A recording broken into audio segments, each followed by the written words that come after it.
नमस्कार मंडळी. पंगत मराठी यूट्यूब चॅनलमध्ये तुम्हा सर्वांचे मनापासून स्वागत. तर आजची रेसिपी आहे विदर्भ स्पेशल ताकातलं बेसन किंवा ताकातलं पिठलं. तर आज आपण ही एक चटपटीत आणि मस्त अशी रेसिपी बघणार आहोत. चला तर मग रेसिपीला सुरुवात करूया.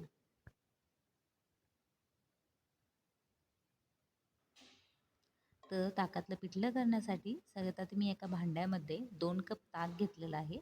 ताक आंबट असायला पाहिजे आणि 2 कप ताकासाठी 1 कप बेसन घेतलेलं आहे.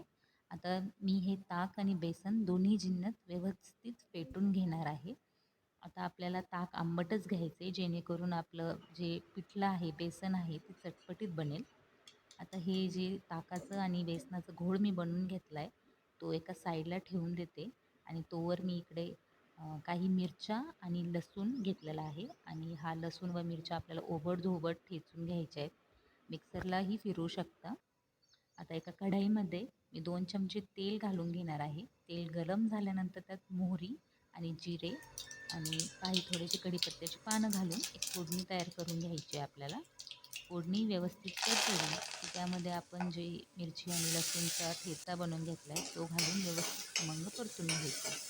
आता हा ठेचा आणि फोडणी व्यवस्थित खमंग अशी परतून झाल्यानंतर आपण ह्याच्यात 1/4 टीस्पून हळद घालून घ्यायची आणि हळदी फोडणीमध्ये परतून घ्यायची. आता हे दोन्ही जिन्नस परतून झाले की आपण जे बेसन आणि ताकाचा घोळ बनवून ठेवला आहे तो आपण ह्याच्यात घालून घेणार आहे. आता हे घोळ घालायच्या आधी आपण गॅस बंद करायचा किंवा गॅसचा फ्लेम एकदम लो करायचा आणि 2 मिनटं जस्ट हे मिक्स करून घ्यायचं आहे किंवा एकत्र करून घ्यायचं आहे आणि मिक्स झालं की आपण आपला गॅसचा फ्लेम परत थोडा मिडियम करायचा किंवा गॅस परत सुरू केला तरी चालेल. आता एवढ्या पिठल्यासाठी मी परत 1 कप पाणी घालून घेतलेलं आहे जेणेकरून आपल्याला हे पिठलं शिजवता येईल. आता हे आपण जे पिठलं आहे ते व्यवस्थित मिक्स करून घेऊयात. फेटून घेतलं तरी चालते.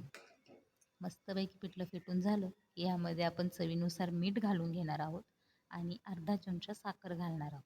साखर घालायचं कारण म्हणजे जे आंबट ताक आपण वापरले त्याची टेस्ट जरा बॅलन्स करण्यासाठी आपण इथं साखर वापरतो. आता मस्त मिक्स करून झालं की आपण आता ह्याला एक 5 मिनटं वाफवून घेणार आहे म्हणजे झाकण ठेवून वाफ देणार आहोत. 5 मिनटं आपल्याला हे पिठलं वाफळून घ्यायचं आहे म्हणजे शिजूनच घ्यायचं आहे. शिजून झालं की आपलं पिठलं हे मस्त असं तयार झालेलं आहे. तुम्ही बघू शकता. मस्त चटपटीत असं ताकातलं बेसन आपलं तयार झालेलं आहे. तुमच्याकडे कोथिंबीर असली तर कोथिंबीर घालून घ्या आणि जर तुम्हाला ह्याच्या वड्या पाडायच्या असतील ना, तर तुम्ही अजून 2 मिनटं हे पिठलं शिजून घ्या आणि एका ताटाला तेल लावून हे पिठलं त्याच्यावर थापून घ्या आणि एक 10 मिनटं थोडंसं थंड झालं की त्याच्या छान वड्या पडतात आणि ह्या वड्या तुम्ही असं प्रवासात किंवा कुठं न्यायच्या असेल तर तिकडं घेऊन जाऊ शकता डब्यामध्ये. तर आपलं हे बेसन तयार आहे. भाकरीसोबत, भाताबरोबर हे खूप छान लागतं आणि अशाच नवनवीन पारंपरिक रेसिपीज बघण्यासाठी पंगत मराठी या यूट्यूब चॅनलला नक्की सबस्क्राईब करा. धन्यवाद.